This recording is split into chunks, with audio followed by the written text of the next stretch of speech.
ইব্রাহিম জেগেছিল বলেই নমরুদ টিকতে পারে নাই, ঠিক কিনা বলেন? মুসা আলাইহিস সালাম জেগেছিল বলেই ফেরাউন টিকতে পারে নাই, ঠিক কিনা? শাহজালাল জেগেছে বলে গৌর গোবিন্দরা টিকতে পারে নাই, ঠিক কিনা বলেন? নজরুল জেগেছিল বলেই রবি ঠাকুর বেশি দিন বিষ বাষ্প ছড়াতে পারে নাই, ঠিক কিনা? এই জাতির তাওহীদি ছাত্র জনতা জেগেছে বলেই শতাব্দীর নিকৃষ্ট কুলাঙ্গার ফেসিস সরকার টিকতে পারে নাই, ঠিক কিনা বলেন? জাগার দরকার আছে না নাই? চিৎকার দিয়ে বলেন আল্লাহু আকবার। তোমাদের অন্তরগুলো মরে গিয়েছে, একটি নয়, দুইটি নয়, 10-10টি কারণে তোমাদের অন্তরগুলো মরে গিয়েছে। আর অন্তর মরে যাওয়ার কারণে মৃত অন্তরের দোয়াগুলো যিনি কবুল করে না তিনি কে? আসসালামু আলাইকুম ওয়া রাহমাতুল্লাহি ওয়া বারাকাতুহু। প্রিয় কক্সবাজারবাসী, আপনারা ভালো আছেন? এই জনপদে আমি একেবারে নবীন, অতএব আমি আপনাদের মেহমান, আপনারা মেজবান, আপনাদের খোঁজ খবর নেওয়াটা জরুরি। কি বললেন? আপনারা ভালো আছেন? এখনো যারা বলতে পারলেন না, আমি বলবো আগামীকাল সকালে, আগামী দিন সকালবেলা প্রপারে গিয়ে হসপিটালটা জিয়ারত করবেন। দেখবেন আপনার মতো আমার মতো কত সুঠামদেহী মানুষ হসপিটালের বেডে পড়ে কাতরায়, ঠিক কিনা বলেন? তাদেরকে দেখার পরে আপনার আমার গোলামের মস্তকটা নিজের অজান্তেই নত হয়ে যাবে আর জবান দিয়ে বের হয়ে আসবে আলহামদুলিল্লাহ। দুই বন্ধু বাজারে গেছে, এক বন্ধু আরেক বন্ধুরে জিজ্ঞেস করে, দোস্ত কেমন আছেন? বলে খুব একটা ভালো না। কি ব্যাপার? আপনার ভাবিটা মারা গেছে। ইন্নালিল্লাহ, কেমনে মরলো? আর বললেন না ভাই, ডেলিভারি পেইনে মারা গেছে। আরেক বন্ধু জবাব দেয়, ওহ ডেঞ্জারাস রোগ, মারাত্মক রোগ, ভয়ঙ্কর রোগ। এই রোগে গত বছর আমার চাচাও মারা গেছে। এটা কি বুঝে বলছে না না বুঝে বলছে? আমি বললাম কে কি ঘুমান হাত তুলেন। এই লোক হাত এইভাবে লম্বা করে দিয়ে বসে আছে। আমার ভাইয়েরা, বন্ধুরা, আল্লাহ রাব্বুল আলামিন বলেন, উদউনি আস্তাজিব লাকুম। আমি আল্লাহর কাছে চাও, আমি আল্লাহর কাছে দোয়া করো, আমি আল্লাহ তোমার মনের চাওয়াগুলোকে পাওয়াই পরিণত করে দেব। কিন্তু বাস্তবতা হলো আল্লাহর কাছে কত কিছু চাই, আল্লাহর কাছে কত দোয়া করি, আল্লাহর কাছে মনের চাওয়াগুলোকে কত পেশ করি, কিন্তু আমাদের দোয়াগুলো কেন যেন কবুল হয় না, ঠিক কি না? আমার ভাইয়েরা, বন্ধুরা, বসরা নগরীর বাজারে ইব্রাহিম ইবনু আদহাম রহমাতুল্লাহ আলাইহির কাছে বসরা নগরীর লোকেরা গিয়ে আরজ করলেন, ইয়া আবা ইসহাক, ও ইসহাকের পিতা ইব্রাহিম, আল্লাহ রাব্বুল আলামিন বলেছেন, উদউনি আস্তাজিব লাকুম। আমি আল্লাহর কাছে চাও, আমার কাছে দোয়া করো, আমি আল্লাহ তোমার চাওয়াগুলোকে কবুল করে নেব, পাওয়াই পরিণত করে দেব। কিন্তু দিনের পরে দিন চলে যায়, মাসের পর মাস চলে যায়, বছরের পর বছর চলে যায়, যুগের পর যুগ চলে যায়। আল্লাহর কাছে কত দোয়া করি, আমাদের দোয়াগুলো কেন যেন কবুল হয় না। আল্লাহু আকবার।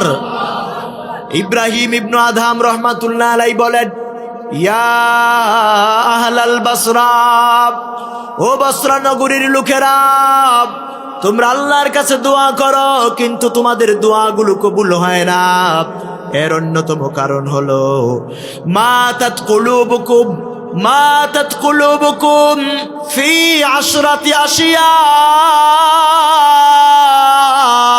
আল্লাহু আকবার।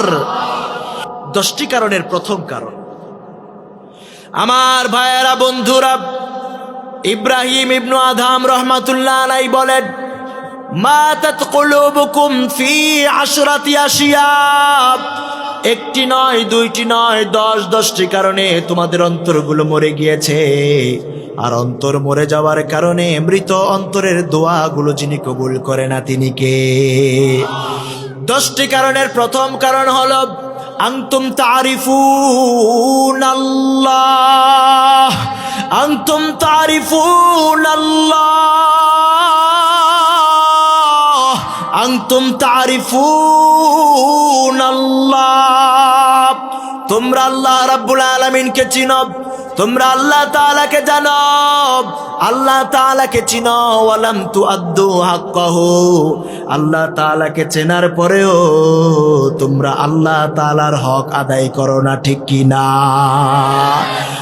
আমার ভাইরা, আমরা আল্লাহ তাআলাকে চিনি, আল্লাহ তাআলা খালিক, আল্লাহ মালিক, আল্লাহ রাজ্জাক, আল্লাহ তাআলা সৃষ্টিকর্তা, জীবনদাতা, বিধানদাতা, আসমান জমিনের মালিক আল্লাহ। আপনাকে আমাকে যিনি বানালেন তিনি কে?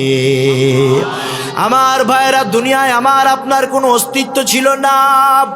সূরাতুদ দাহার খুলে দেখেন, আল্লাহ রাব্বুল আলামিন জানায়া দিলেন, হাল আতা আলাল ইনসানি হিনুম মিনাদ দাহরি লাম ইয়াকুন শাইআম মাযকুরা। আল্লাহু আকবার। আল্লাহ রাব্বুল আলামিন বলেন, মানুষের জীবন প্রবাহে এমন একটা সময় কি আসে নাই যখন মানুষটা উল্লেখ করার মতো কিছুই ছিল না। নাম ছিল না, রং ছিল না, বর্ণ ছিল না, গন্ধ ছিল না, বংশ পরিচয়, ভুইয়া, মিয়া, চৌধুরী, পাটুয়ারি, হাওলাদার, তালুকদার, জমিদার কিছুই ছিল না, ঠিক কিনা? আল্লাহ রাব্বুল আলামিন জানা দিলেন, গোলাম, এক ফোঁটা নাপাক পানির মাধ্যমে আমি আল্লাহ তাআলা মায়ের রেহেম নামক কারখানায় একটা ফোঁটা পানির মাধ্যমে অস্তিত্ব দিয়া দিলাম। এমন একটা কারখানা, ফি করারিম মাকিন, নিচ্ছিদ্র নিরাপত্তা, ইন্টেন্সিভ কেয়ার ইউনিট, সুবহানাল্লাহ। এমন একটা জায়গা, এমন একটা কারখানা, দুনিয়ার কোন রোগ জীবাণু, ধুলাবালু, কোন জার্ম যেখানে প্রবেশ করতে পারে না। আল্লাহু আকবার। আমার ভাইয়েরা, বন্ধুরা, এক ফোঁটা পানির মাধ্যমে 40 কোটি শুক্রাণু মায়ের রেহেমের ভিতরে দৌড়াদৌড়ি শুরু করে দেয়। কয় কোটি? 40 কোটি শুক্রাণু মায়ের রেহেমের ভিতরে দৌড়াদৌড়ি শুরু করে দেয়। আমার আল্লাহ তাআলা যদি চাইতেন 40 কোটি শুক্রাণু থেকে 40 কোটি মানুষ বানাতে পারতেন কি পারতেন না? আরেকটু বড় করে বলেন না, পারতেন কি পারতেন না? 40 কোটি শুক্রাণু থেকে আল্লাহ তাআলা সব কয়টা শুক্রাণুকে ডেস্ট্রয় করে দিয়া, ধ্বংস করে দিয়া, শুধুমাত্র আপনি নামক শুক্রাণু, আমি নামক শুক্রাণু, আব্দুল্লাহ, আব্দুর রহমান, আব্দুল করিম, নাসিরউদ্দিন, আফসারি সহ একটা একটা করে শুক্রাণুকে সিলেক্ট করলেন। 40 কোটি শুক্রাণু থেকে সব কয়টা শুক্রাণুকে যিনি ধ্বংস করে দিলেন তিনি কে? মায়ের রেহেমের ভিতরে একটা ফোঁটা পানির মাধ্যমে আপনি নামক শুক্রাণু, আমি নামক শুক্রাণুটাকে ইনপুট করার মাধ্যমে 40 দিন পরে একটা জমাট রক্তপিণ্ড বানালেন। সুবহানাল্লাহ পড়েন। তার 40 দিন পরে সেই জমাট রক্তপিণ্ডটাকে ছোট্ট একটা বডি বানালেন, ছোট্ট একটা গোশতের টুকরা। আল্লাহু আকবার। তার 40 দিন পরে কি করলেন? فخلقنا المضغة عظاما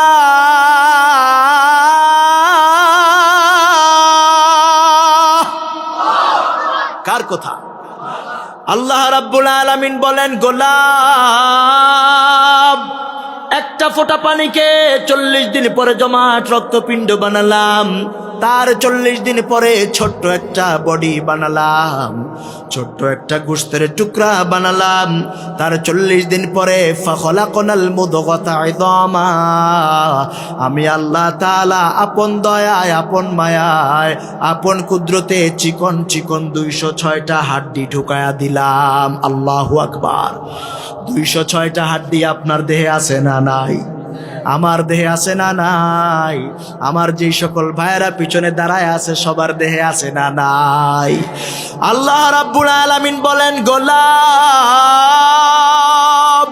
এই হাড় হাড্ডিগুলো দেওয়ার পরে, এই হাড় হাড্ডিগুলো, কঙ্কাল সার দেহটা দেখতে ভালো দেখায় না, সুন্দর দেখায় না। সেজন্য আমি আল্লাহ কি করলাম? 40 দিন পরে فكسونا العظام لحما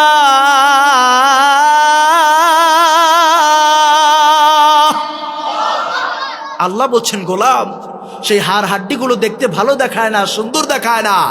সেজন্য আমি আল্লাহ সেই কঙ্কাল সার বডিটার উপরে গোশতের চাদর দিয়া, মাংসের কাবার দিয়া, মুরাইয়া, নতুন রূপ দিয়া, গুণ দিয়া পরিপূর্ণ মানুষ বানায়া দিলাম। আল্লাহু আকবার বলেন।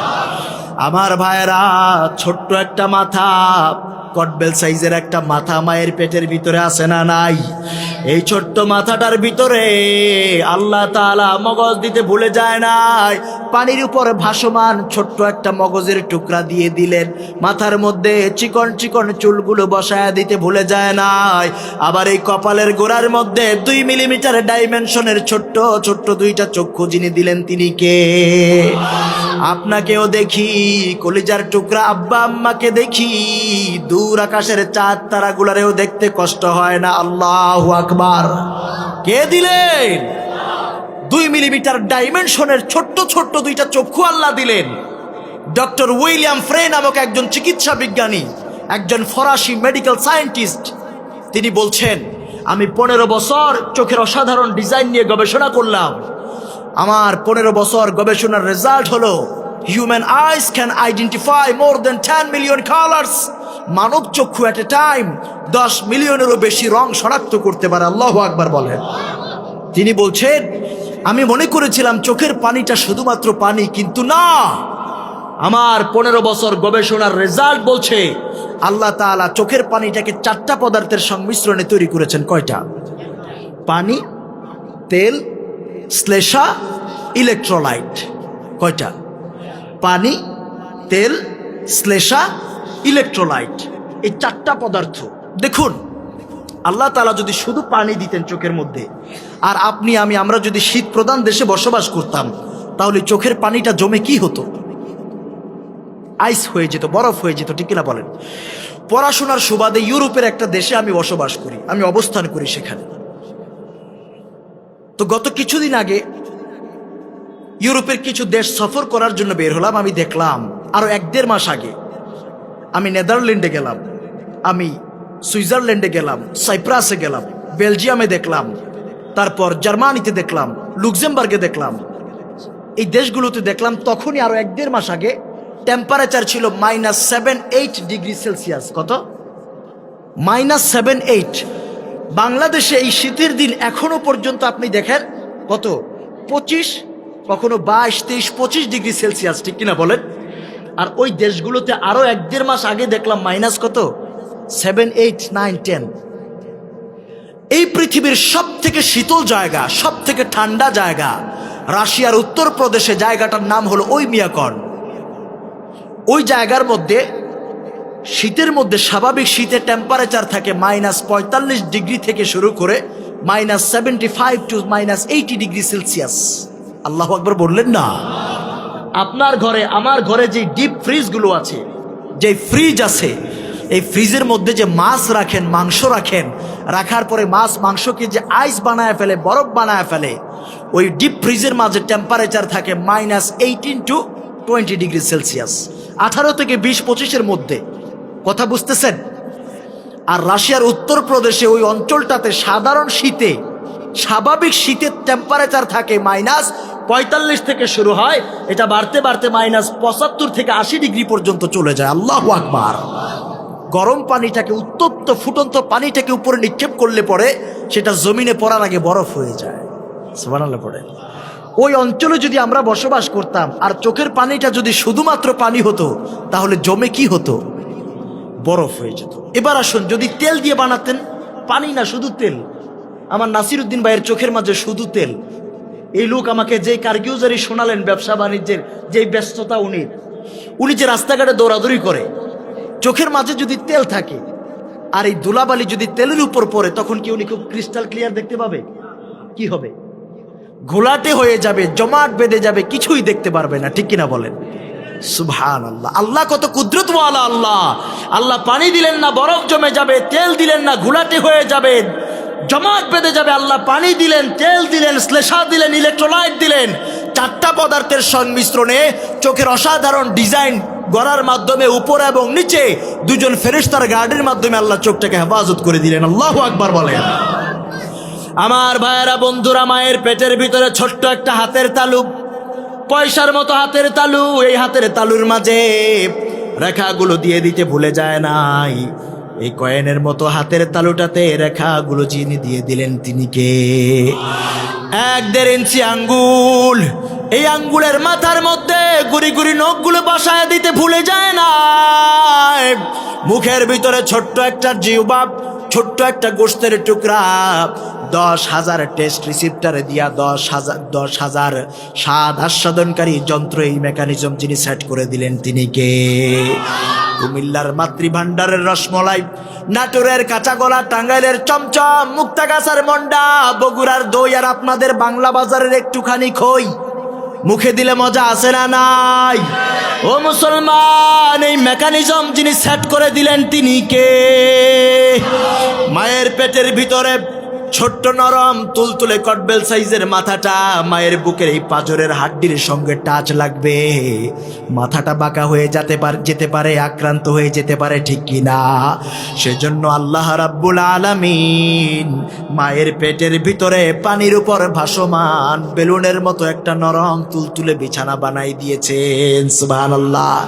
এই 16 আনা অবদান যিনি দিলেন তিনি কে? ও মুসলমান, আমার আপনার জীবন তৈরির পিছনে আমার নেতার কোনো অবদান নাই, আমার দেশের পরিকল্পনা মন্ত্রীর কোনো পরিকল্পনা নাই, আমার দেশের খাদ্যমন্ত্রীর কোনো অবদান নাই, আমার দেশের প্রধানমন্ত্রীর কোনো অবদান নাই, ঠিক কি না? 16 আনা অবদান কার? আরেকটু বড় করে বলেন না, 16 আনা গোলামি হবে কার? সিদ্ধান্ত নেওয়া লাগবে, আল্লাহ ছাড়া আর কেন গোলামি করা যাবে না, ঠিক কি না? আল্লাহ ছাড়া কারো তন্ত্র মানা যাবে না, ঠিক কি না? আল্লাহ ছাড়া কারো আইন মানা যাবে না। জমিন আল্লাহর, আইনও চলবে আল্লাহর, আসমান জমিনের মালিক আল্লাহ, সেজদা পাওয়ার অধিকারী একমাত্র আল্লাহ, ঠিক কি না? আমার ভাইরা, আজকে তাওহীদবাদী ইব্রাহিমের সন্তানেরা মাজারে সেজদা দেয়, আছে না নাই? মসজিদে আল্লাহকে সেজদা দেখ বা না দেখ, মাজারে আর বাজারে পীরের পায়ে সেজদা দিয়ে পড়ে থাকে এমন ডাকাত আছে না নাই? এই দেশের তাওহীদ প্রিয় মুসলমানদেরকে ভারত আর আমেরিকার 5 গোলাম, ইহুদি আর ব্রাহ্মণদের 5 একদল গোলামের আবির্ভাব ঘটেছে। পীরের না পিরালির নামে ভণ্ডামি করে যারা আমার দেশের তাওহীদ প্রিয় মুসলমানদেরকে মুশরিক বানাই দিচ্ছে, ঠিক কিনা বলেন?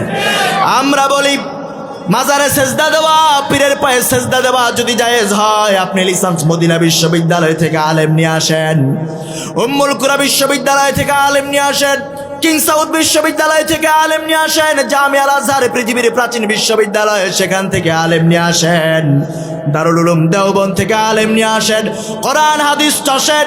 মাজারে সেজদা দেওয়া, পীরের পায়ে সেজদা দেওয়া যদি জায়েজ হয়, আমরা আলেমরা নেতৃত্ব দিব।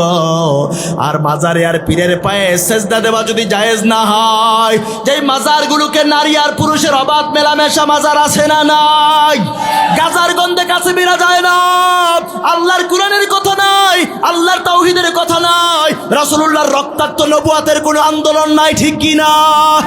মুসলিম দেশের গভর্নমেন্টের দায়িত্ব হলো ওই সকল ভণ্ডদেরকে ধরে ধরে প্রকাশ্যে বাইতুল মুকাররমে জুমার সালাতের পরে স্কয়ারের সামনে ফাঁসির কাস্টে ঝুলাইয়া তাদের কবরের উপর পাবলিক টয়লেট নির্মাণ করে দিতে হবে, ঠিক কি না? ও মুসলমান, এই দেশে যারা এই কোরআনের পক্ষে আছে, হক কথা বলে, বাইতুল শরীফের পীর সাহেব সহ, সেই আড়াই বাড়ি সহ যেই সকল পীর সাহেবেরা কোরআনের আন্দোলন করে, তাদেরকে আমরা কলিজা উজাড় করে ভালোবাসি, কিন্তু ভণ্ডদের বিরুদ্ধে আমাদের অ্যাকশন আছে না নাই? যেখানেই ভণ্ডদেরকে দেখা যাবে, যেখানেই ভণ্ডামির মাজার, ইব্রাহিমের উত্তরসূরিরা সেই মাজার ঘুরায় দেওয়ার জন্য প্রস্তুত আছে না নাই? এই ভণ্ডদেরকে নির্মূল করার জন্য যদি ডাক আসে, সেই আন্দোলনে কারা কারা শরীক হতে প্রস্তুত, হাত তুলে দেখাও।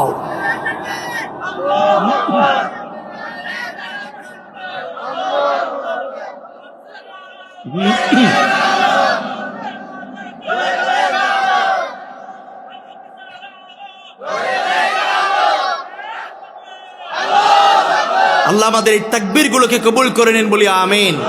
এই তাকবীর হলো মুসলমানের শক্তির উৎস, কলিজার উৎস, মুসলমানের ইমানের পাওয়ার হাউস, ঠিক কিনা? এই তাকবীর এমনি এমনি আসে না, এই তাকবীর আসা লাগে কলিজা থেকে, ঠিক কিনা বলেন? মুনাফিকেরা এই তাকবীর দিতে পারে না, ঠিক কিনা? ফেসিস্টরা এই তাকবীরকে গৌর গোবিন্দ শাহজালালের তাকবীরকে যেমনি ভয় করেছে ফেসিস্টরা তার চেয়ে বেশি ভয় পায়। আবার কেউ কেউ আছে আল্লাহু আকবার আওয়াজকে বিতর্কিত স্লোগান বলে মন্তব্য করে, ঠিক কিনা বলেন? এরা বেয়াদব, এদের সাথে মুসলমানের সম্পর্ক থাকতে পারে না, ঠিক কিনা? এরা মুসলমানের নেতা হতে পারে না, এরা মুসলমানের নেতৃত্ব দেওয়ার ক্ষমতা রাখে না। মুসলমানের নেতা হবে তারা আল্লাহু আকবারকে কলিজার মধ্যে ধারণ করবে যারা, ঠিক কিনা?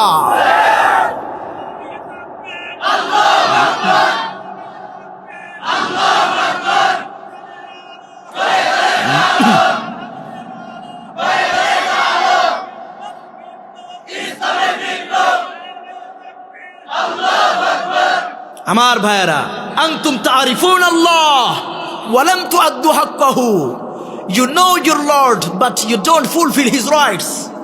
তুমি তোমার রব আল্লাহকে চিনো কিন্তু তার হক আদায় করো না, ঠিক কিনা বলেন? আমরা আল্লাহকে চিনি কিন্তু আল্লাহর হক আদায় করি না, ঠিক কিনা?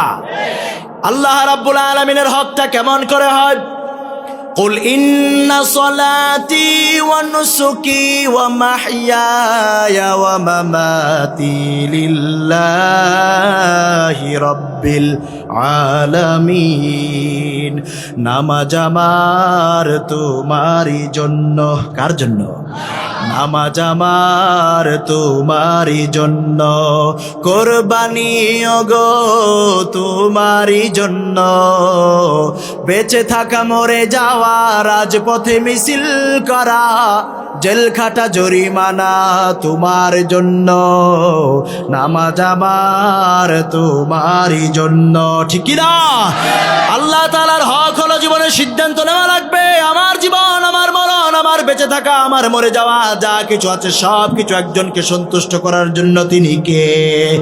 এই জীবন দিল আল্লাহ। এই জীবন দেওয়ার পিছনে 16 আনা অবদান আমার আল্লাহর। আমার নেতার 4 আনা অবদান নাই, ঠিক কিনা? আমার নেতার জন্য এমন কর্মী আছে বলে নেতার জন্য জীবন উৎসর্গ করবে। তোমার নেতা তোমার খবর নেয় নাই। খবর নেওয়া শুরু করেছে সেদিন থেকে যেদিন থেকে নেতার পক্ষে লাঠি ধরেছ। ওই পীরগঞ্জের বীর ছেলে আবু সাইদদেরকে গুলি করে হত্যা করা শিখেছ, সেদিন থেকে নেতা খবর নেয়, ঠিক কিনা? তোমার পীর তোমার খবর নেয় নাই। তোমার পীর তোমার খবর নেওয়া শুরু করেছে সেদিন থেকে যেদিন থেকে পীরের পকেটে মোটা অঙ্কের হাদিয়া ঢুকানো শুরু করেছো, ঠিক কিনা? এই জীবন দেওয়ার পিছনে কোনো পরিকল্পনা, মন্ত্রীর 4 আনার কোনো পরিকল্পনা নাই। 16 আনা অবদান আমার আল্লাহর। অতএব 16 আনা গুলামিও চলবে আল্লাহর। সিদ্ধান্ত নেওয়া লাগবে জীবনের শেষ মুহূর্তটুকু পর্যন্ত একজনের গোলামির জন্য জীবনকে উৎসর্গ করব। তিনি কে? চ্যাং অ্যান্ড রেইমন্ড, তাদের একটি বই আছে দ্য কেমিস্ট্রি। এই বইয়ের 9ম এডিশনের 52 নম্বর পৃষ্ঠার ভিতরে এসেছে এই দেহটা তৈরির পেছনে আল্লাহ কি কি উপাদান দিলেন। অক্সিজেন দিলেন 65%, carbon 18%, hydrogen 10%, nitrogen 3%, phosphorus 1.5%, calcium 1.2% আর 1% মৌলিক উপাদানের মাধ্যমে 100% ফুলফিল করে আল্লাহ দেহটা তৈরি করে দিয়েছেন। আল্লাহু আকবার বলেন। অতএব 10টি আলামতে 10টি কারণে অন্তর মরে যায়। প্রথম কারণ, আনতুম তারিফুন আল্লাহ ওয়া লাম তুআদ্দু হাক্কাহু। আল্লাহ তাআলাকে চিনো কিন্তু আল্লাহর হক আদায় করো না। বানাইলো আল্লাহ, কোরআন দিল আল্লাহ জীবন পরিচালনার জন্য। জমিন আল্লাহর, দিন আল্লাহর, কোরআন আল্লাহর, গোলাম আল্লাহর, কিন্তু আল্লাহর জমিনে আল্লাহর দিন চলবে এটা বান্দা চায় না, ঠিক না?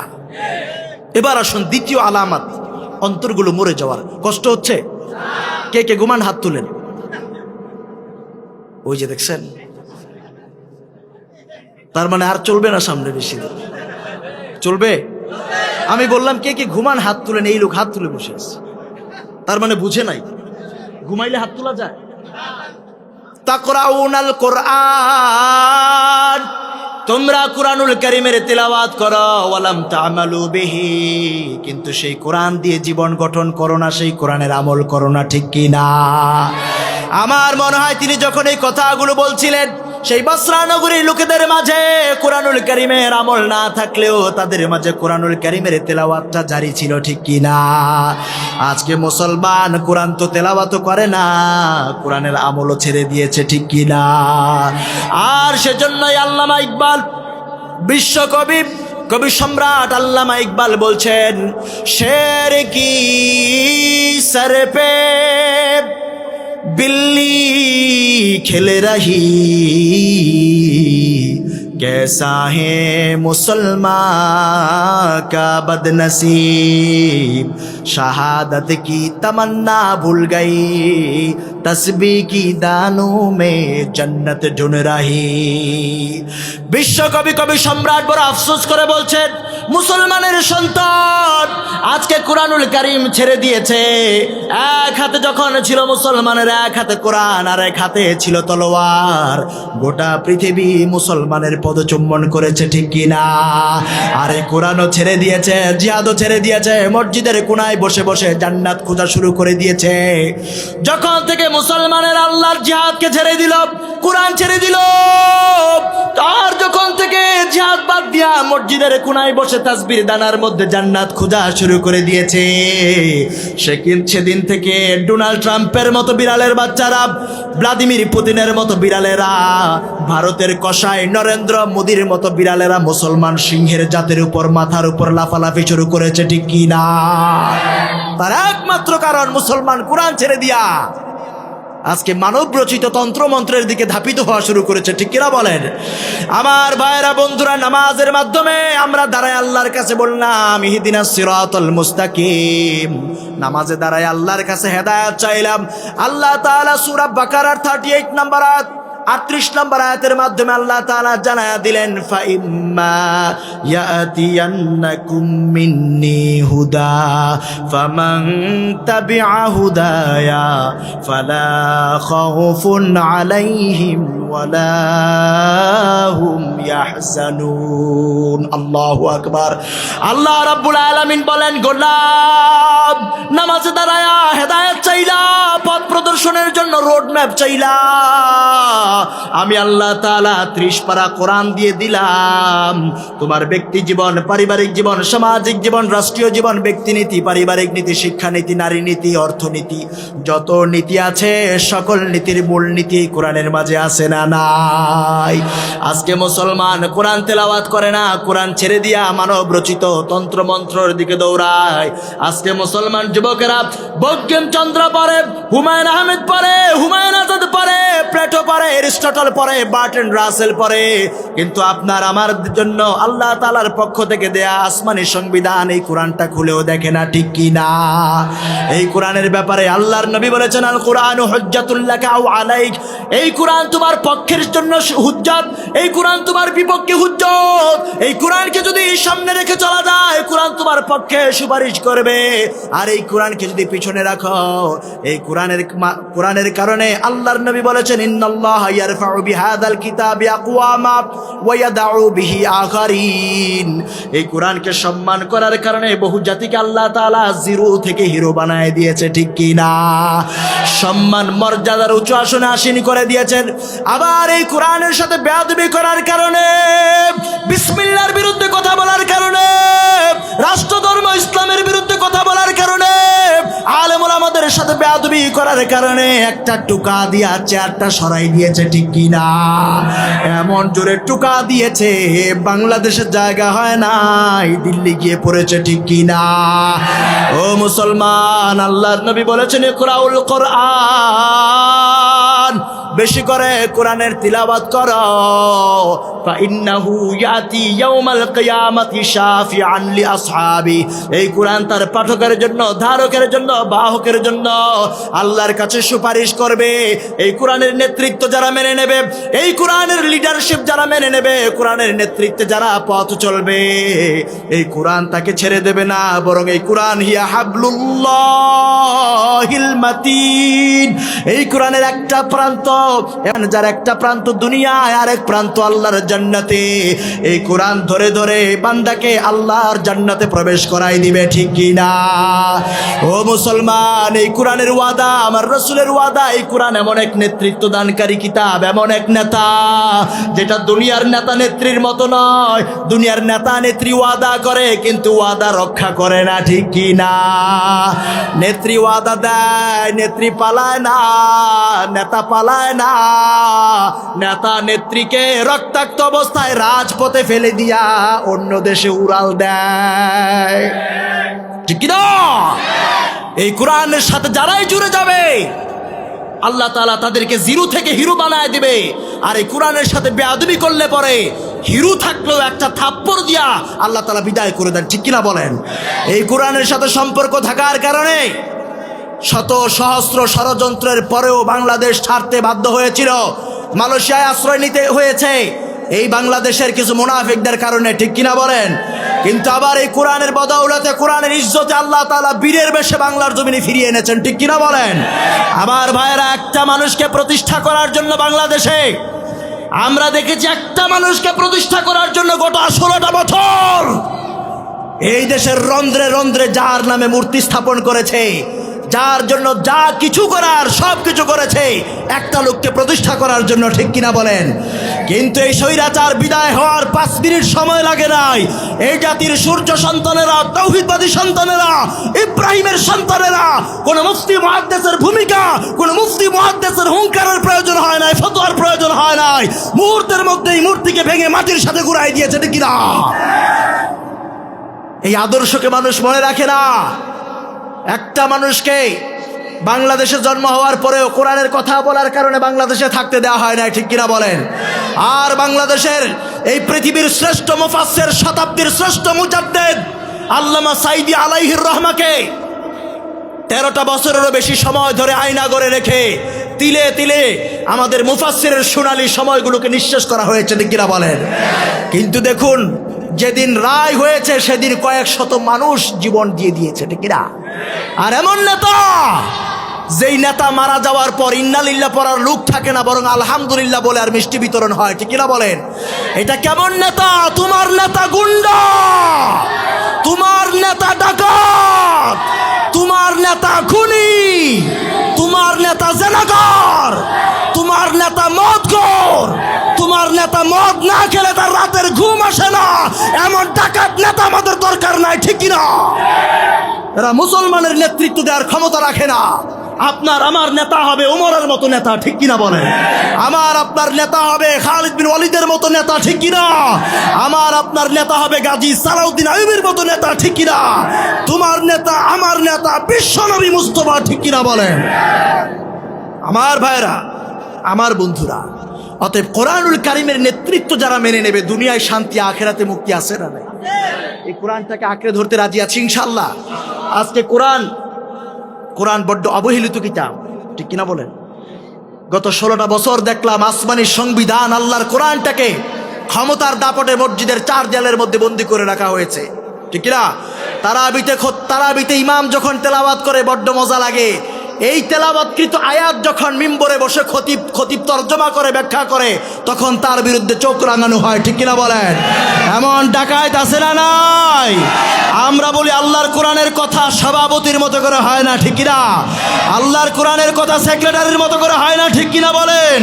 আমি প্রায়ই বলি, গত কয়েক বছর চট্টগ্রামে যখন বিশেষ করে ওয়াজ করতে আসতাম, তারপর আপনার এই লোহাগড়াতে আমি দেখেছি কলাউজানে একটা জায়গা আছে না, কলাউজান, ওই জায়গায় যখন তাফসির মাহফিলে আমাকে আনা হলো, ওই জায়গায় আসার পর আপনাদের এই লোহাগড়া, এই কলাউজানের জন্য কলঙ্ক, একটা অপদার্থ, সেই নদবী, এই বেয়াদবটা এই মাহফিলটাকে বন্ধ করে দিয়েছে, বাধা দিয়েছে, একের পর এক প্রশাসনকে দিয়ে লোকদেরকে হয়রানি করেছে, বাধা দিয়েছে, মামলা করেছে, হামলা করেছে, 144 দিয়ে প্রোগ্রাম বন্ধ করে দিয়েছে, ঠিক কিনা বলেন? গাড়ির টাকা ঘুরে গেছে, সময় পাল্টে গেছে। আজকে দেখেন, যাদের আঙ্গুলের ইশারায় প্রশাসন উঠতো আর বসতো, আজকে এই গদি ছাড়ার 5 মিনিট আগে পর্যন্ত যারা সেরে উঠত, তারা বলতে বাধ্য হয়েছে আপনার জন্য আমরা কিছুই করতে পারবো না, ঠিক কিনা বলেন?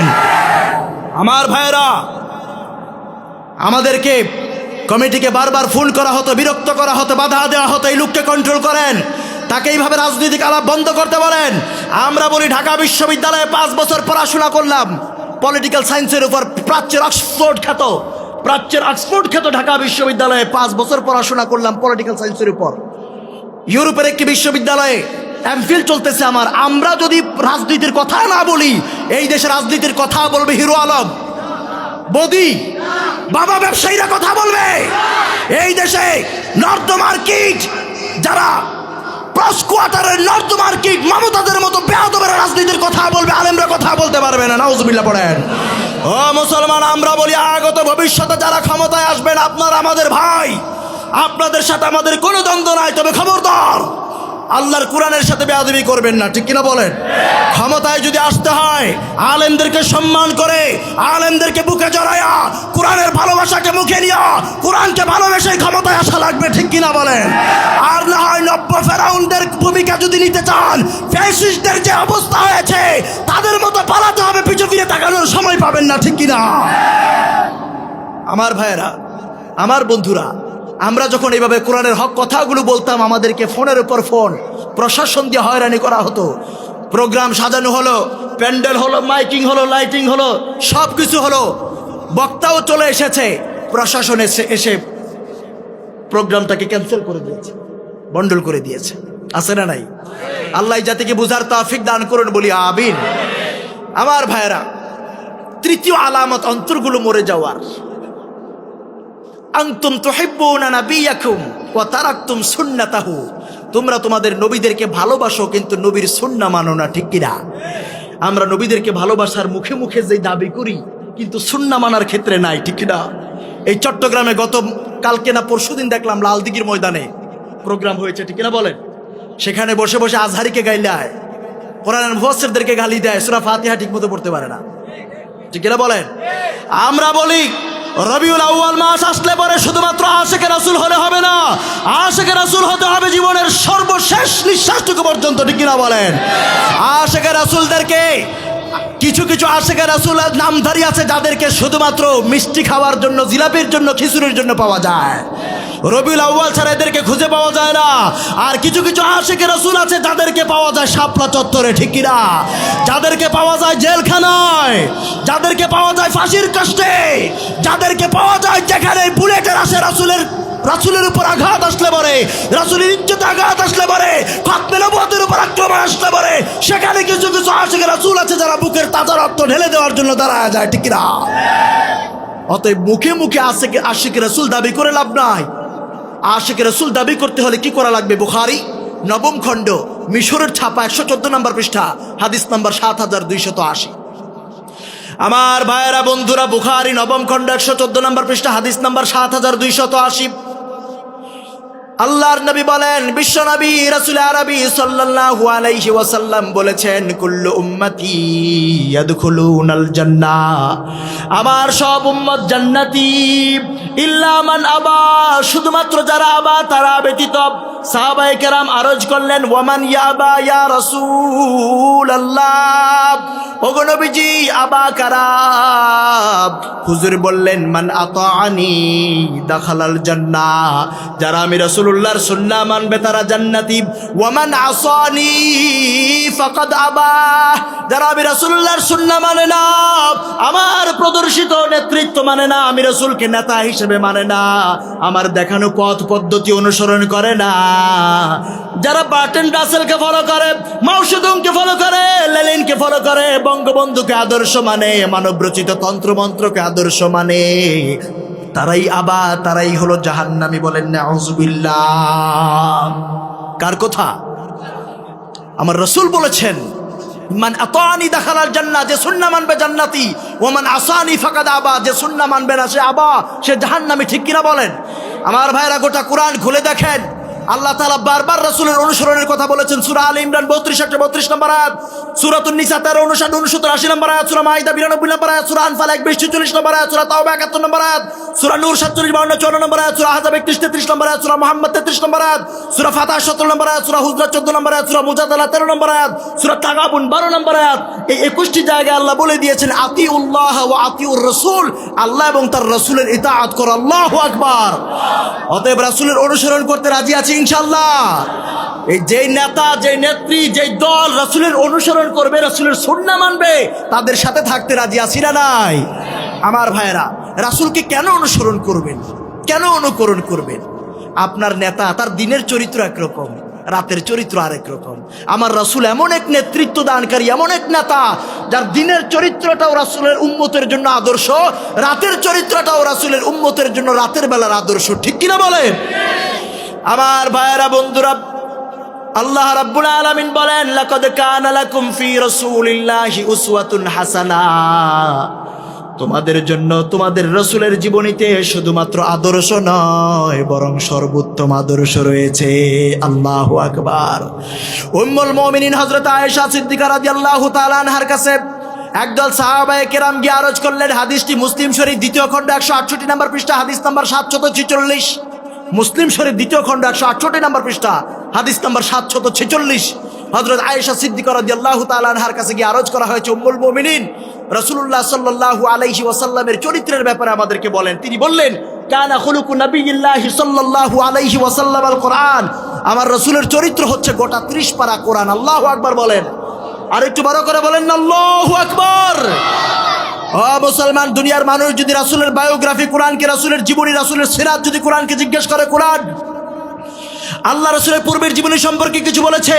সূরাতুদ দুহা 6, 7, 8 নম্বর আয়াত দিয়ে কোরআন বলছে, আলাম ইয়াজিদিকা ইয়াতীমান ফাআওয়া।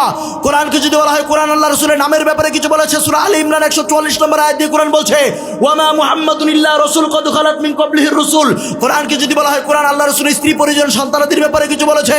সূরা আহজাবের 59 নম্বর আয়াত দিয়ে কোরআন বলছে, ইয়া আইয়ুহান নাবিয়্যু কুল লিআজওয়াজিকা ওয়া বানাতিক ওয়া নিসাইল মুমিনিনা ইউদনিনা আলাইহিন্না মিন জালাবিবিহিন। কোরআনকে যদি বলা হয় কোরআন আল্লাহ রাসূল যে ঘুমাতেন সেই ব্যাপারে কিছু বলেছে। সূরা মুজাম্মিলের 1 নম্বর আয়াত দিয়ে কোরআন বলছে, ইয়া আইয়ুহাল মুজাম্মিলু কুম ইল্লা ইল্লা কালিলা। কোরআনকে যদি বলা হয় কোরআন আল্লাহ রাসূলের হাতের ব্যাপারে কিছু বলেছে। সূরা আনফালের 17 নম্বর আয়াত দিয়ে কোরআন বলছে, ওয়ামা রামাইতা ইদ রামাইতা ওয়ালাকিন্নাল্লাহ রামা। কোরআনকে যদি বলা হয় কোরআন রাসূল যে কথা বলতেন সেই ব্যাপারে কিছু বলেছে। সূরা নজমের 3 এবং 4 নম্বর আয়াত দিয়ে কোরআন বলছে, ওয়ামা ইয়ানতিকু আনিল হাওয়া ইন হুয়া ইল্লা ওয়াহয়ু ইউহা। কোরআনকে যদি বলা হয় কোরআন রাসূল সব সময় কথা বলেন নাই, মাঝে মধ্যে চুপ থাকতেন, সেই ব্যাপারে কিছু বলেছে। সূরা কিয়ামার 16 নম্বর আয়াত কোরআন বলছে, লা তুহাররিক বিহি লিসানাকা লিতাআজালা বিহি। কোরআনকে যদি বলা হয় কোরআন আল্লাহ রাসূলের চরিত্রের ব্যাপারে কিছু বলেছে। সূরা কলামের 4 নম্বর আয়াত, ওয়া ইন্নাকা লাআলা খুলুকিন আযীম। কোরআনকে যদি বলা হয় কোরআন আল্লাহ রাসূলকে কি হাদিয়া করেছেন। সূরা কাউসার 1 নম্বর আয়াত, ইন্না আতাইনাকাল কাউসার। কোরআনকে যদি বলা হয় কোরআন আল্লাহ হাশরের ময়দানে রাসূলকে কিভাবে সন্তুষ্ট করবেন। সূরা দুহা 5 নম্বর আয়াত, ওয়ালা সাউফা ইউতিকা রাব্বুকা ফাতারদা। কোরআনকে যদি বলা হয় কোরআন আল্লাহ তাআলা গোটা আলমের জন্য আমার রাসূলকে কি স্বরূপ পাঠিয়েছেন। সূরাতুল আম্বিয়ার 107 নম্বর আয়াত দিয়ে কোরআন বলছে, ওয়ামা আরসালনাকা ইল্লা রাহমাতাল লিল। আল্লাহু আকবার বললেন না?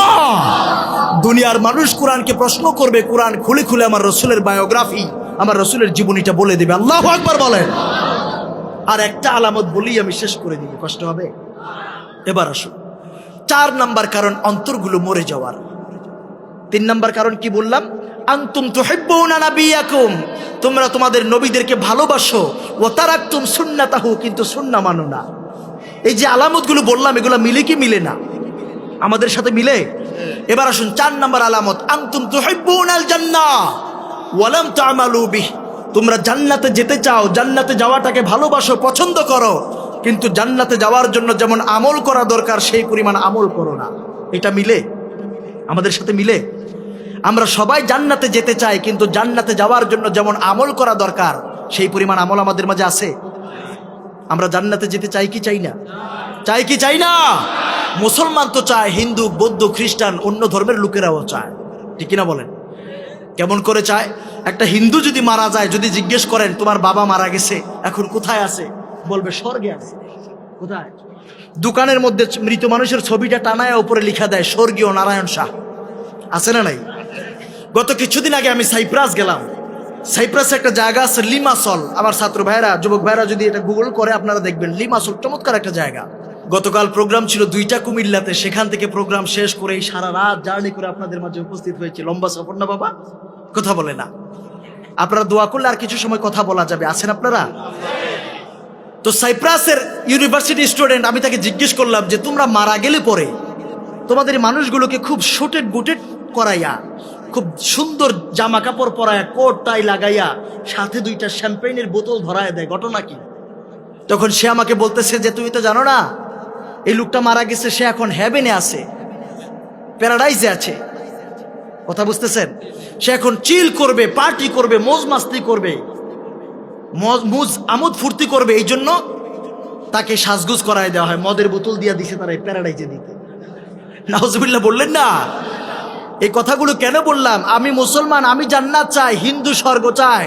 আমি যেটাকে জান্নাত মনে করি, হিন্দু সেটাকে স্বর্গ মনে করে, ইহুদি, বৌদ্ধ, খ্রিস্টান সেটাকে প্যারাডাইজ মনে করে, হেভেন মনে করে।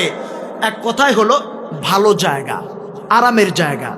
নিরাপদ জায়গা, ঠিক কিনা বলেন? মজার জায়গা। সেই জান্নাতে যেতে চাই, কিন্তু জান্নাতে যাওয়ার জন্য আমরা আমল করি না, ঠিক কিনা বলেন? এই দুনিয়ার মধ্যে যত বড় সফলই হন না কেন, এই সফলতা কি চিরস্থায়ী সফলতা? যদি জান্নাতে যাওয়া যায় তবেই না চিরস্থায়ী সফল, ঠিক কিনা বলেন? আল্লাহ রাব্বুল আলামিন বলেন, লা ইয়াস্তাবি আসহাবুন নারি ওয়া আসহাবুল জান্নাহ, আসহাবুল জান্নাতি হুমুল ফাইজুন। আল্লাহু আকবার। আল্লাহ বলেন, লা ইয়াস্তাবি আসহাবুন নারি ওয়া আসহাবুল জান্নাহ, the people of hellfire and the people of paradise, they never be equal ever. যারা জাহান্নামী আর যারা জান্নাতি তারা কখনো সমান হতে পারে না, ঠিক কি না? বাংলাদেশের দিকে তাকায় দেখেন না, যাদের চেয়ার আছে আর যাদের চেয়ার নাই তারা কখনো সমান সমান। আর যারা জান্নাতি, আল্লাহর দেওয়া জান্নাত সর্বশেষ গন্তব্য, ঠিক কি না? সফল কারা? আসহাবুল জান্নাতি হুমুল Faizun, the people of paradise gain ultimate success in life. আল্লাহু আকবার বলেন। যারা জান্নাতি তারাই তাদের জীবনে চূড়ান্ত সফল। সুবহানাল্লাহ। সেই জান্নাতে যেতে চাই। আসলে একটু ছোট্ট করে দেখি তো জান্নাত আল্লাহ কেমন করে বানালেন। মুসনাদে আহমদ দ্বিতীয় খণ্ড 305 নম্বর পৃষ্ঠা, তিরমিজি দ্বিতীয় খণ্ড 311 নম্বর পৃষ্ঠার হাদিস। আমার ভাইয়েরা, বন্ধুরা, হযরত আবু সাঈদ আল খুদরি রাদিয়াল্লাহু তাআলা আনহু বর্ণনা করেন, আল্লাহ রাব্বুল আলামিন এত সুন্দর, এত চমৎকার করে জান্নাত বানালেন। লাবিনাতুম মিন যাহাব, জান্নাতের একটা ইট হলো স্বর্ণের, ওয়া লাবিনাতুম মিন ফিদ্দা, আর একটা ইট হলো রূপার। মুলাতুহাল মিসকুল আজফার, গাঁথুনিটা হলো মেশকো আম্বরের। সুবহানাল্লাহ। ওয়া তারবাতুহা জাফরান, মাটিটা হলো জাফরানের। হাসবাউহাল লুলু ওয়াল ইয়াকুত, আর কঙ্কর গুলো হলো দামি মণিমুক্তা এবং ইয়াকুত পাথরের। এত সুন্দর করে আল্লাহ জান্নাতটা বানালেন। এই জান্নাত কাদের জন্য তৈরি করে রেখেছেন? এমন সুন্দর জান্নাত যেখানে গেলে পরে পরনের পোশাকগুলো পুরনো হয়ে যায় না, মানুষের যৌবন কোনোদিন ফুরিয়ে যায় না, কোনোদিন অসুস্থতায় পেয়ে বসে না, দুনিয়ার স্বাদ বিনষ্টকারী মৃত্যু কোনোদিন স্পর্শ করে না। আল্লাহু আকবার। লাবিনাতুম মিন যাহাব, একটা ইট স্বর্ণের, ওয়া লাবিনাতুম মিন ফিদ্দা, আরেকটা ইট রূপার। মুলাতুহাল মিসকুল আজফার, গাঁথুনিটা মেশকো আম্বরের।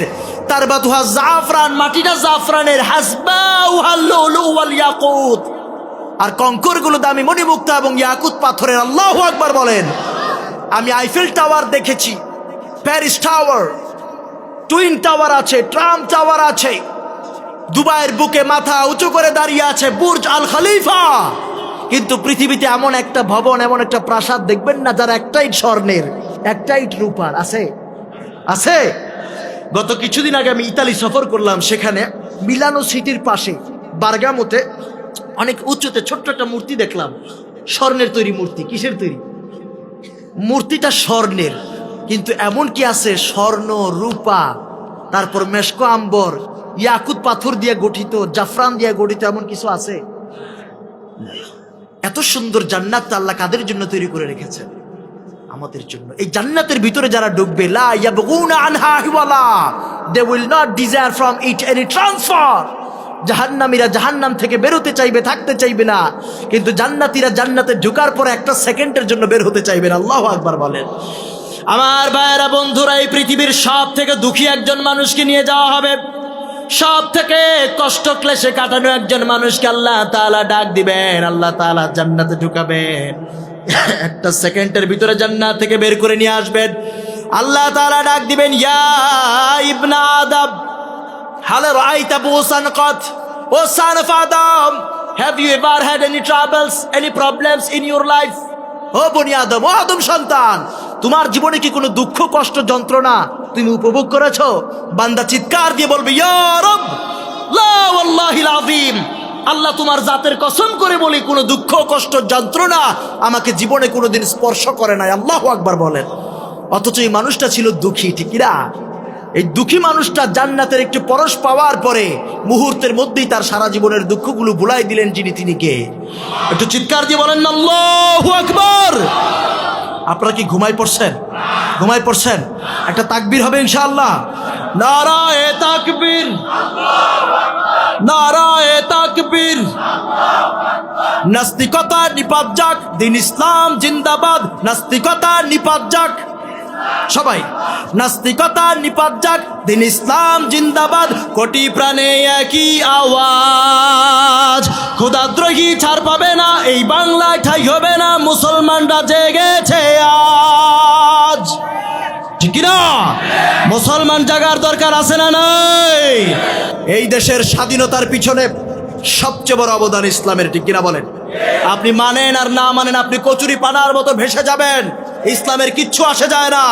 এই দেশের স্বাধীনতার পিছনে সবচেয়ে বড় অবদান ইসলামের, ঠিক কিনা বলেন?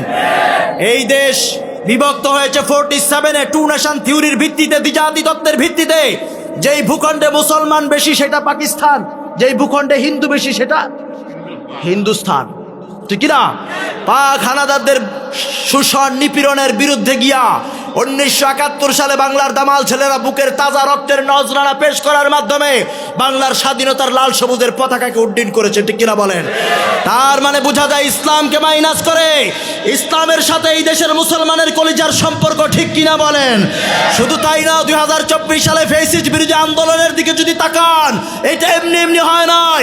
একটা হেমিলনের বাসিওয়ালা গোটা 50টা বছর কোরআনের তাফসীর করেছে, তারপরে এই দেশে তার উত্তরসূরি ডক্টর আজহারিরা কথা বলেছে, তার জের ধরে এই দেশের প্রতিটা তাওহীদি জনতা যুবকের কলিজার মধ্যে আল্লাহর কোরআনের তাওহীদের বীজ, রাসূলুল্লাহর রিসালাতের বীজ, দেশপ্রেমের বীজ কলিজায় ঢুকেছে, ঠিক কিনা বলেন? সেখান থেকে স্ফুলিঙ্গ তৈরি হয়েছে, তার বিস্ফোরণ হয়েছে 5 তারিখে 2024 সালে, ঠিক কিনা বলেন? তার মানে বোঝা যায় কোরআন হাদিসের সাথে মুসলমানের কলিজার সম্পর্ক ইসলামকে মাইনাস করে বাংলার 56,000 বর্গ মাইলের 1 ইঞ্চি মাটিতে ইসলাম বিরোধী কোনো এজেন্ডা বাস্তবায়ন চলবে না, ঠিক কিনা? ইসলামেরই জন্য দেশের হয়েছে জন্ম, ইসলামের বিরুদ্ধে গেলে দেশ হবে ভিন্ন। ইসলামের বিরুদ্ধে যারা নিয়েছ অবস্থান, এই বাংলায় ঠাই হবে না, যাও হিন্দুস্তান। জোর কদমে সামনে চলো, বজ্রকণ্ঠে আওয়াজ তুলো, সবাই মিলে একই সাথে দাও না স্লোগান, নারায়ে তাকবীর, নারায়ে তাকবীর, দিন ইসলাম, দিন ইসলাম, আল কোরআনের আলো, সংসদে জালো, লিল্লাহি তাকবীর। আল্লাহ কবুল করুন, মঞ্জুর করুন, বলি আমিন। আনতুম তাশতাগিলুনা বিউয়ুবিন নাস। অন্তরগুলো মরে যাওয়ার আরেকটি আলামত হলো, আরেকটি কারণ হলো, তোমরা মানুষের সমালোচনা করাটাকে বড্ড পছন্দ করো, কিন্তু নিজেকে পরিবর্তনের চেষ্টা করো না। এটাও কি আমাদের সাথে মিলে? মিলে। আমরা মানুষের সমালোচনা করতে বড্ড মজা পাই, কিন্তু নিজেকে পরিবর্তনের চেষ্টা করি না, ঠিক কিনা বলেন? আমি বলি বাবা, এই কাজগুলো বাদ দেন। চায়ের স্টলে বসে বসে গীবত শেকায়েত করে লাভ নাই। এই সময়টা বাদ দিয়ে বাসায় চলে যান। বাসায় গিয়ে একটা সিম গাছ লাগান, একটা পেঁপে গাছ লাগান, একটা পেয়ারা গাছ লাগান। দেখবেন এই গাছটা বড় হবে, তাসবিহ পড়বে কার? এই গাছে ফুল হবে, ফল হবে, পাখি খাবে, মানুষে খাবে। আপনার আমল নামায় সাদেকায়ে জারিয়ার সওয়াব যিনি দিতে থাকবেন তিনি কে? বাসায় গিয়ে বিবিটার হাতটা ধরেন, বিবিকে সময় দেন, সন্তানটাকে সময় দেন, সন্তানটাকে দিন শিখান, তার কলিজার মধ্যে তাওহীদের শিক্ষা দেন, রিসালাত শিক্ষা দেন। পারবেন ইনশাআল্লাহ? চায়ের স্টলে বসে গীবত শেকায়েত করা ভালো না বাসায় গিয়ে সন্তানকে দিন শিক্ষা দেওয়া ভালো? গত কিছুদিন আগে সুইজারল্যান্ডে ইউনিভার্সিটি অফ জুরিক, সেখানে আমি গেলাম। ইউনিভার্সিটিতে আমি আর কষ্ট দিব না, 5 মিনিট।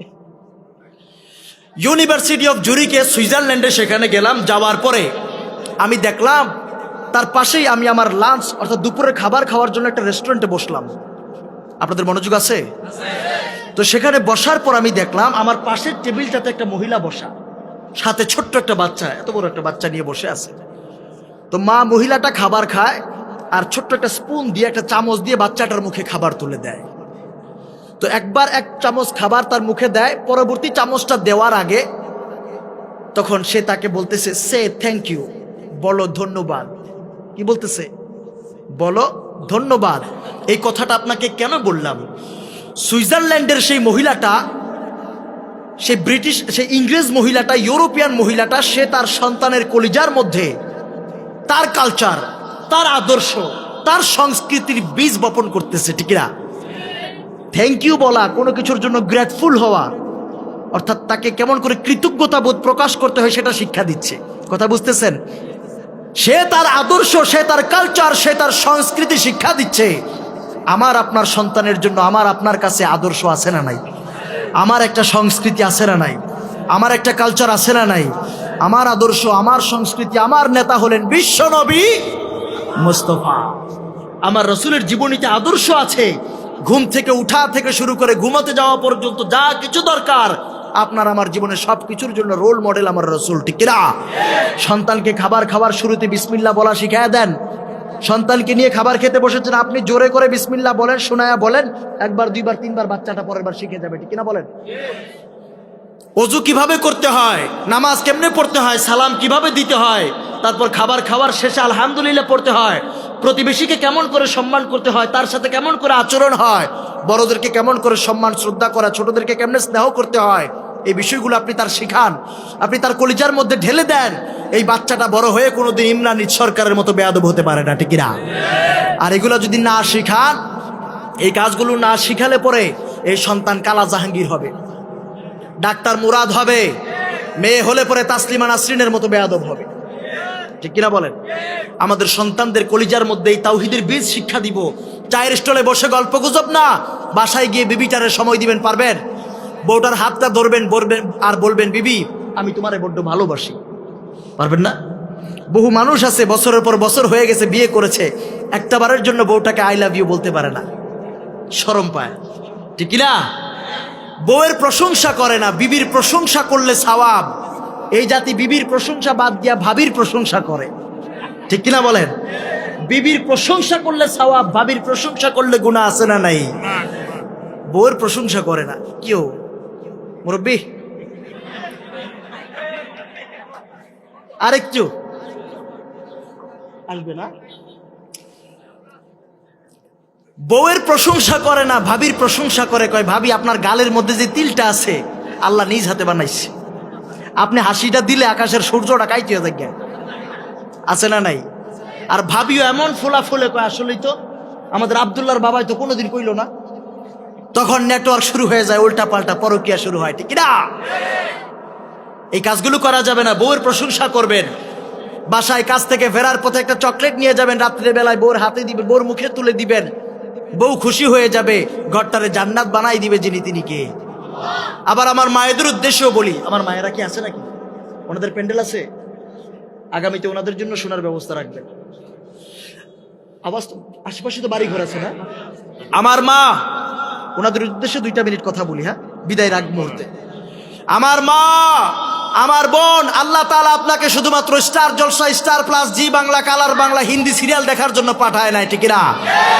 আপনি মা কত দামি সম্পদ। আমরা পুরুষ মানুষ, আমাদের পায়ের তলায় জুতা, আমাদের পায়ের তলায় মাটি। আপনি মা, আপনার পায়ের তলায় আল্লাহ জান্নাতটাকে সন্তানের জন্য হাদিয়া করে দিয়েছেন, সুবহানাল্লাহ পড়েন। আল্লাহ সন্তানের জান্নাতকে মায়ের পায়ের তলায় রেখে দিয়েছেন, ঠিক কিনা বলেন? ও মা, আপনি জানেন না ইসলামের ছায়াতলে সর্বপ্রথম যে লোক ইসলাম গ্রহণ করেছে তিনি একজন নারী, হযরতে খাদিজাতুল কুবরা।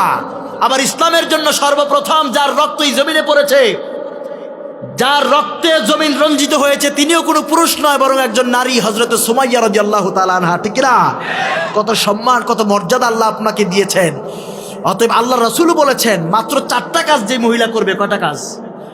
বিশ্বনবী বলেন, ইদা সাল্লাতিল মারআতু খামসাহা, যেই মহিলা 5 ওয়াক্ত ফরজ নামাজ আদায় করবে, ওয়া সামাত শাহরাহা, রমজানের ফরজ রোজাগুলো রাখবে, ওয়া তাআত যাওজাহা, স্বামীর আনুগত্য করবে, ওয়া আহসানাত ফারজাহা, পর্দার সাথে নিজের সতীত্বের হেফাজত করবে। কাজ কয়টা?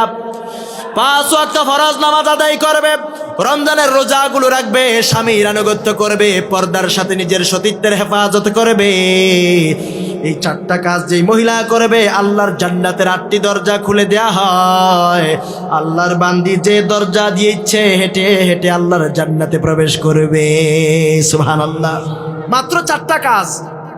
অতএব এই কাজগুলো করবেন, স্বামীর আনুগত্য করবেন। আপনার স্বামীটা কত কষ্ট করে, দিনের আলোতে রাতের আধারে পরিশ্রম করে এসেছে, দরজায় নক করেছে, দরজাটা খুলে দেন, সালাম দেন, মুচকি একটা হাসি দেন। আপনার স্বামীর ক্লান্তি যিনি দূর করে দিবেন তিনি কে? আমার মায়েরা দেখবেন স্বামীর সাথে ভালো মতো কথা বলে না। স্বামীর সামনে যখন আসে দেখবেন পুরনো কাপড়গুলো কাজের বুয়ার মতো আসে, পুরনো ছেঁড়া ফাটা কাপড় পরে আসে, ঠিক কিনা বলেন? কিন্তু বেয়ের সাথে যখন দেখা করতে যায়, বাজারে যখন যায়, দেখবেন নতুন কাপড়, স্বামীর কেনা টাকায় লিপস্টিক পইরা, লিপস্টিক লাগায়, আশকারা মাস্কারা আর কি কি আছে না, এগুলো লাগায় বাজারে যায়। আর এত সুন্দর কথা, কথা শুনলে মনে হয় যেন কবিতার মতো, একেবারে চিনির শিরা দিয়া ভিজাই রাখছে, মিলে মিলে কথা, ঠিক কিনা বলেন? এটা স্বামীর সাথে করলে সওয়াব, কিন্তু স্বামীর বাইরে অন্য কারো কাছ সাথে গিয়ে করলে গুনাহ আছে না নাই? আল্লাহ আমাদেরকে বুঝার তৌফিক দান করুন, বলি আমিন। আমাদের মায়েরাও ভালো, আলহামদুলিল্লাহ। আমার ইউরোপের বিভিন্ন দেশ সফরের অভিজ্ঞতা থেকে আমি বলছি, বাংলাদেশের মায়েদেরকে আল্লাহ তাআলা এত ইজ্জত সম্মান দিয়েছে। আমার মায়েরা অল্পে যেমন তুষ্ট, মায়েরা অল্পে তুষ্ট কিনা, কিছু আছে এক্সেপশনাল কেস, কিন্তু বেশিরভাগ নারীরা অল্পে তুষ্ট। একেবারে খাবার রান্না হয়েছে, যেমনই হোক, আপনি যদি বলেন মাশাআল্লাহ অসাধারণ, হ্যাঁ, একেবারে মাইন্ড ব্লোয়িং, মাউথ ওয়াটারিং, চমৎকার খাবার, সুস্বাদু, একেবারে মুখে লেগে আছে খাবারটা, এই কথা যদি বলেন, বউ খুশি না বেজার? খাবার কিন্তু লবণ কম হয়েছে, ঠিক না? দেখবেন বউ খুশি মাশাআল্লাহ। আবার এই কথা বলার পর অনেক জায়গায় আবার বিপদ আছে। একজনের কাছে শুনছিলাম যে এক লোক এই ওয়াজ শুনে গেছে, বাড়িতে যাওয়ার পর গিয়ে গরুর মাংস দিয়ে খাবার খাইতেছে, আর প্রতি লুকমা লুকমা বউর প্রশংসা, মাশাআল্লাহ, মারহাবা, অসাধারণ খাবার। কিন্তু এই খাবার যতই লোক প্রশংসা করে, বিবি দেখে ততই সাপের মতো ফনা ধরে, বিবি খালি ফুলে। ঘটনা কি? খাবার শেষ, লোক তো বুঝতেছে না যে হুজুরের ওয়াজ করলো যে বউয়ের প্রশংসা করা লাগবে, খাবারের প্রশংসা করতে হবে। আমি যত প্রশংসা করি, এই ডোজ তো কাজ করতেছে না, এটা তো রিয়েক্ট করতেছে। তো তখন খাবার শেষে বউ বলতেছে, ব্যাপার কি? এত বছর ধরে খাবার রান্না করে খাওয়ায়, কোনোদিন প্রশংসা করলা না, আজকে পাশের ফ্ল্যাটের ভাবি এক বাটি খাবার একটু তরকারি দিছে, এটা খাইলা আর প্রশংসার জোয়ার ভাষায় দিলা, বিপদ আছে না নাই? তখন বোঝা যায় যে একটু হেরফের হলে বউ কত বড় নিয়ামত, একটু হেরফের হলে বোঝা যায় এটা কত বড় কিয়ামত, ঠিক না বলেন? আল্লাহ তাআলা আমাদের ঘরগুলোকে, সংসারগুলোকে শান্তি দিয়ে ভরপুর করে দেন, বলি আমিন। তো বলছিলাম যে তারা অল্পে তুষ্ট, ঠিক না? অল্পে তুষ্ট, এই জন্য আল্লাহ তাদেরকে সম্মানও দিয়েছেন অনেক বেশি। আমি প্রায় সময় অনেক জায়গায় দেখি, আমি প্রায় বলি কথাগুলো, ইউরোপের বিভিন্ন পার্কগুলোতে গেলে দেখা যায় বৃদ্ধ মানুষ, বৃদ্ধ বৃদ্ধ মহিলা, 70-এর অধিক, 80+, 80 বছরের বেশি বয়স, 80 বছরের বয়স একটা মহিলা, একেবারে বুড়ো হয়ে গেছে না, বৃদ্ধ মানুষ পার্কের মধ্যে বসে আছে, কেউ নাই। প্রতিদিন এই দৃশ্য দেখার পর আমি একদিন জিজ্ঞেস করলাম যে তোমার কি কেউ নাই? তুই প্রতিদিন সাথে একটা ছোট্ট একটা কুকুরের বাচ্চা তার সঙ্গী, এটার পাশে নিয়ে এটা কোলে নেয়, এটা আদর করে, আদর যত্ন করে। তো আমি জিজ্ঞেস করলাম যে তোমার স্বামী সন্তান নাই? সে বলতেছে আমার স্বামী অনেক বছর আগে আমাকে ডিভোর্স দিয়েছে, আর আমার ছেলেটা একটা মাত্র ছেলে, 18 বছর যখন পূর্ণ হলো তখন সে তার গার্লফ্রেন্ডের হাত ধরে চলে গেছে, আমার খবর নেয় না। মাঝে মধ্যে একবার ফাদার্স ডে, মাদার্স ডে যখন আসে তখন সে আমার একটা চিঠি দিয়ে আমার স্মরণ করে, এইটুকুই। বর্তমানে আমার ফ্যামিলি মেম্বার, আমার পরিবারের সদস্য হলো এই ছোট্ট কুকুরটা। তাদের তুলনায় আল্লাহ আমাদের মায়েদেরকে অনেক ভালো রেখেছেন, ঠিক কিনা বলেন? আল্লাহ তাআলা আমাদেরকে কবুল করুন, বলি আমিন। আল্লাহ আমাদের পারিবারিক বন্ধনগুলোকে, আমাদের এই বন্ডিংগুলোকে মজবুত করে দেন, বলি আমিন। সর্বশেষ কারণটা হলো আনতুম তারিফুনা আন্নাল মাউতা হক, মৃত্যু সত্য, এটা জানার পরেও ওয়ালাম তাস্তাইদ্দু লাহু, মৃত্যুর ব্যাপারে তোমরা কোনো প্রস্তুতি গ্রহণ করো না, এই জন্য তোমাদের অন্তরগুলো মরে যায়, আর অন্তর মরে যাওয়ার কারণে দোয়াগুলো আল্লাহ তাআলা কবুল করে না, ঠিক কিনা বলেন? কারণটা কি বললাম? আনতুম তারিফুনা আন্নাল মাউতা হক, মৃত্যু সত্য জানার পরেও ওয়ালাম তাস্তাইদ্দু লাহু, মৃত্যুর জন্য প্রস্তুতি নাও না। এখানে যারা আছেন সবাই মরবেন, যারা দাঁড়ায় আছে তাগড়া যুবকেরা মরবে না? মরবেন, সবাই মরবেন, মরবেন, মরতেই হবে। ঢাকা বিশ্ববিদ্যালয়ে একই ছাদের নিচে বসে পড়াশোনা করলাম, ছাত্র ভাইটা রমজানের তারাবি পড়ালো, 27তম রজনীর পরে তারাবি সম্পন্ন করে বাবা মায়ের উদ্দেশ্যে রওনা দিয়েছে, ঈদ উদযাপন করবে বাবা মায়ের সাথে। রাস্তায় ট্রাকের চাপায় পড়ে জায়গায় শেষ। এটা আমার সাথে আপনার সাথে ঘটতে পারতো কি পারতো না? এই পৃথিবীতে ছোট্ট একটি পোকা আছে, এই পোকাটির নাম হলো ম্যাফ্লাই। কি নাম? ম্যাফ্লাই। এই পোকাটার হায়াত মাত্র 5 মিনিট। কয় মিনিট? 5 মিনিটের ভিতরে দুনিয়ায় আসে, জীবন সঙ্গী নির্বাচন করে, ডিম পারে, বাচ্চা ফোটায়, 5 মিনিটের ভিতরে দুনিয়া থেকে বিদায় হয়ে যায়। হায়াতটা কম না বেশি? কয় মিনিট? 1 কাপ চা খেতে তার চেয়ে বেশি সময় লাগে, ঠিক কিনা বলেন? এবার আসুন, সাউথ আফ্রিকার সেন্ট হেলেনা দ্বীপপুঞ্জের ভিতরে জোনাথন নামে একটা কচ্ছপ আছে, এটার হায়াত 183 বছর। কম না বেশি? সমুদ্রের তলদেশে বোহ্যাড নামক এক প্রজাতির তিমি বসবাস করে, এই তিমিটা বাঁচে প্রায় 200 বছর। কত বছর? কত? অনেকের আওয়াজ এতটা দুর্বল, তারা বুঝাইতে চাইতেছে যে হুজুর আঙ্গ বাংলা বাজারে 200 বছর বাঁচুন না, বহু মানুষ আছে। আছে? এজিংস রিসার্চ রিভিউ জার্নালে এসেছে, সমুদ্র বিজ্ঞানীরা গবেষণা করে বের করেছেন সমুদ্রের তলদেশে এক প্রকার প্রাণের সন্ধান তারা পেয়েছে, সেটার নাম হলো সি স্পঞ্জ। এটার হায়াত প্রায় 11,000 বছর। কত বছর? এই কথাগুলো কেন বললাম? যে পোকাটার হায়াত মাত্র 5 মিনিট, এটা 5 মিনিট বাঁচুক আর 5,000 বছর বাঁচুক। জোনাথন নামের কচ্ছপটা 183 বছর বাঁচুক আর 1083 বছর বাঁচুক।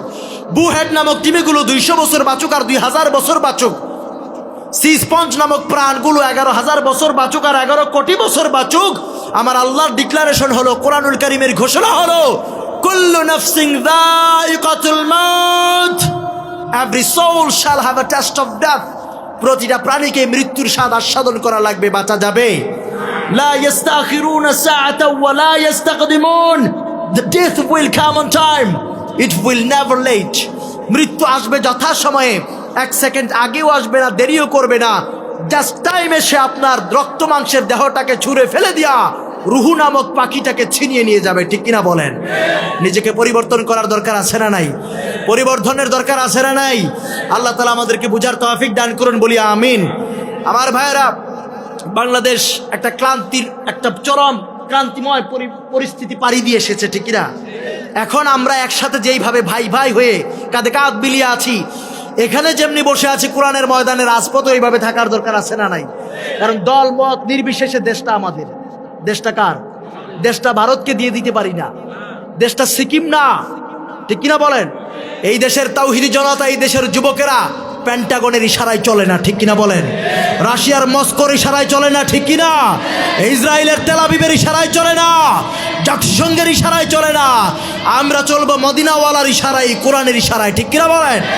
অতএব আমাদের ইমানদারদের কনসেপ্ট হলো, ব্যক্তির চেয়ে দল বড়, দলের চেয়ে দেশ বড়, দেশের চেয়ে আমার কাছে আমার ইমান বড়, আমার ইসলাম বড়, আমার আল্লাহ বড়, আমার রসুল বড়, আমার কোরআন বড়, ঠিক কিনা বলেন? অতএব যেই রাজনৈতিক দলই করি না কেন, কোরআনের স্বার্থে, ইসলামের স্বার্থে সবাইকে এক প্ল্যাটফর্মে আসার দরকার আছে না নাই?